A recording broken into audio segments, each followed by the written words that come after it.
பாஸ்கா 4ஆம் வியாழன். முதல் வாசகம். கடவுள் தாவீது வழிமரபிலிருந்தே இயேசு என்னும் மீட்பர் தோன்றச் செய்தார். திருத்தூதர் பணிகள் நூலிலிருந்து வாசகம். 13ஆம் அதிகாரம் 13 முதல் 25 முடிய உள்ள இறை வார்த்தைகள். சகோதர சகோதரிகளே, பவுலும் அவரோடு இருந்தவர்களும் பாப்போவிலிருந்து கப்பலேறி பம்பலியாவிலுள்ள பெருகை நகருக்கு வந்தார்கள். அங்கே யோவான் அவர்களை விட்டு அகன்று எருசலேமுக்கு திரும்பினார். அவர்கள் பெருகையிலிருந்து புறப்பட்டு சென்று பிசிதியாவிலுள்ள அந்தியோக்கியாவை அடைந்தார்கள். ஓய்வு நாளன்று அவர்கள் தொழுகை கூடத்திற்குச் சென்று அங்கு அமர்ந்திருந்தார்கள். திருச்சட்டமும் இறைவாக்கினர் நூல்களும் வாசித்து முடித்த பின் தொழுகை கூடத் தலைவர்கள் அவர்களிடம் ஆள் அனுப்பி, சகோதரரே, உங்களுள் யாராவது மக்களுக்கு அறிவுரை கூறுவதாயிருந்தால் கூறலாம் என்று கேட்டுக்கொண்டார்கள்.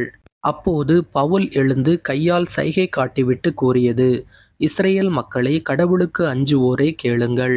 இந்த இஸ்ரேல் மக்களின் கடவுள் நம்முடைய மூதாதையரை தேர்ந்தெடுத்தார். அவர்கள் எகிப்து நாட்டில் அந்நியர்களாக தங்கியிருந்த போது அவர்களை ஒரு பெரிய மக்களினமாக்கினார். பின்பு அவர் தம் தோள் வலிமையை காட்டி அவர்களை அந்த நாட்டை விட்டு வெளியே அழைத்து கொண்டு வந்தார். 40 ஆண்டு காலமாய் பாலைநிலத்தில் அவர்களிடம் மிகுந்த பொறுமை காட்டினார்.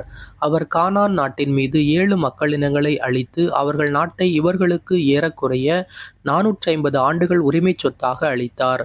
அதன் பின்பு இறைவாக்கினர் சாமுவேலின் காலம் வரை அவர்களுக்கு நீதித் தலைவர்களை அளித்தார். பின்பு அவர்கள் தங்களுக்கு ஓர் அரசர் வேண்டுமென்று கேட்டார்கள். கடவுள் கீசு என்பவரின் மகனான சவுல் என்பவரை அவர்களுக்கு அரசராக கொடுத்தார். பென்யமின் குலத்தினராகிய அவர் 40 ஆண்டுகள் ஆட்சி செலுத்தினார். பின்பு கடவுள் அவரை நீக்கிவிட்டு தாவீதை அவர்களுக்கு அரசராக ஏற்படுத்தினார். அவரை குறித்து, ஈசாயின் மகனான தாவீதை என் இதயத்துக்கு உகந்தவனாக கண்டேன், என் விருப்பம் அனைத்தையும் அவன் நிறைவேற்றுவான் என்று சான்று பகர்ந்தார். தாம் அளித்த வாக்குறுதியின்படி கடவுள் அவருடைய வழிமரபிலிருந்தே இஸ்ரேலுக்கு இயேசு என்னும் மீட்பர் தோன்றச் செய்தார். அவருடைய வருகைக்கு முன்பே யோவான் மனம் மாறி திருமுழுக்கு பெறுங்கள் என்று இஸ்ரேல் மக்கள் அனைவருக்கும் பறைசாற்றி வந்தார். யோவான் தம் வாழ்க்கை என்னும் ஓட்டத்தை முடிக்கும் தருவாயில், நான் யார் என நீங்கள் நினைக்கிறீர்களோ அவரல்ல நான். இதோ எனக்கு பின் ஒருவர் வருகிறார், அவருடைய மிதியடிகளை அவிழ்க்கவும் எனக்கு தகுதியில்லை என்று கூறினார். ஆண்டவரின் அருள்வாக்கு. இறைவனுக்கு நன்றி. பதிலுரை பாடல் பல்லவி. ஆண்டவரே, உமது பேரன்பை என்றென்றும் நான் அறிவிப்பேன். ஆண்டவரே, உமது பேரன்பை என்றென்றும் நான் அறிவிப்பேன். ஆண்டவரின் பேரன்பை பற்றி நான் என்றும் பாடுவேன். நீர் உண்மையுள்ளவர் என தலைமுறை தோறும் என் நாவால் அறிவிப்பேன். உமது பேரன்பு என்றென்றும் நிலைத்துள்ளது என்று அறிவிப்பேன். உமது உண்மை வானைப் போல் உறுதியானது. பல்லவி. ஆண்டவரே, உமது பேரன்பை என்றென்றும் நான் அறிவிப்பேன். என் ஊழியன் தாவீதை கண்டுபிடித்தேன். என் திரு தைலத்தால் அவனுக்கு திருப்பொழிவு செய்தேன். என் கை எப்பொழுதும் அவனோடு இருக்கும். என் புயம் உண்மையாகவே அவனை வலிமைப்படுத்தும். பல்லவி. ஆண்டவரே, உமது பேரன்பை என்றென்றும் நான் அறிவிப்பேன். என் வாக்கு பிரலாமையும் பேரன்பும் அவனோடு இருக்கும்.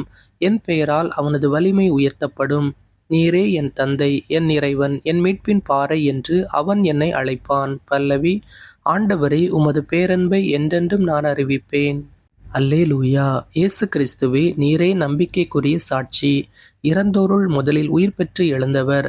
நீர் எம்மீது அன்பு கூர்ந்து உமது இரத்தத்தினால் பாவங்களிலிருந்து எங்களை விடுவித்தீர். அல்லேலூயா. நற்செய்தி வாசகம். நான் அனுப்புகிறவரை ஏற்றுக்கொள்பவர் என்னையே ஏற்றுக்கொள்கிறார். யோவான் எழுதிய தூய நற்செய்தியிலிருந்து வாசகம். 13ஆம் அதிகாரம் 16 முதல் 20 முடிய உள்ள இறை வார்த்தைகள். அக்காலத்தில் சீடர்களின் பாதங்களை கழுவிய பின் இயேசு அவர்களுக்கு கூறியது: பணியாளர் தலைவரை விட பெரியவர் அல்ல, தூது அனுப்பப்பட்டவரும் அவரை அனுப்பியவரை விட பெரியவர் அல்ல என உறுதியாக உங்களுக்கு சொல்கிறேன். இவற்றை நீங்கள் அறிந்து அதன்படி நடப்பீர்கள் என்றால் நீங்கள் பேறு பெற்றவர்கள். உங்கள் அனைவரையும் பற்றி நான் பேசவில்லை. நான் தேர்ந்து கொண்டவர்கள் யாரென எனக்கு தெரியும். எனினும் என்னோடு உண்பவனே என் மேல் பாய்ந்தான் என்னும் மறைநூல் வாக்கு நிறைவேறியாக வேண்டும். அது நிறைவேறும்போது இருக்கிறவர் நானே என்று நீங்கள் நம்புமாறு இப்போதே அது நிறைவேறும் முன்பே அது பற்றி உங்களுக்கு சொல்லி வைக்கிறேன்.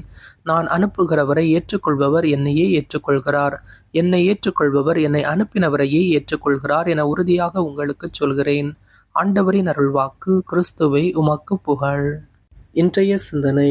இயேசுவின் தலைமைத்துவம் பணிபுரிவதில் இருக்கிறது. மெசியா தன்மை துன்புறும் ஊழியனாக இருப்பதில் உள்ளது. இயேசுவின் அரச மாட்சிமை சிலுவையிலே தெரிகிறது. யார் பெரியவர் என்று தங்களுக்குள்ளே பேசியவர்களிடம், பந்தியில் அமர்ந்திருப்பவரா அல்லது பணிவிடை புரிபவரா என்று கேட்டு, பந்தியில் அமர்ந்திருப்பவர் என்றால் இயேசு இடையில் துணியை கட்டிக்கொண்டு பணிவிடை புரிபவராக இருக்கிறார். இயேசு நமது தலைவர் என்றால் அவரின் தொண்டர்கள் நாமும் அந்த சேவை மனப்பான்மையுடன் வாழ வேண்டும்.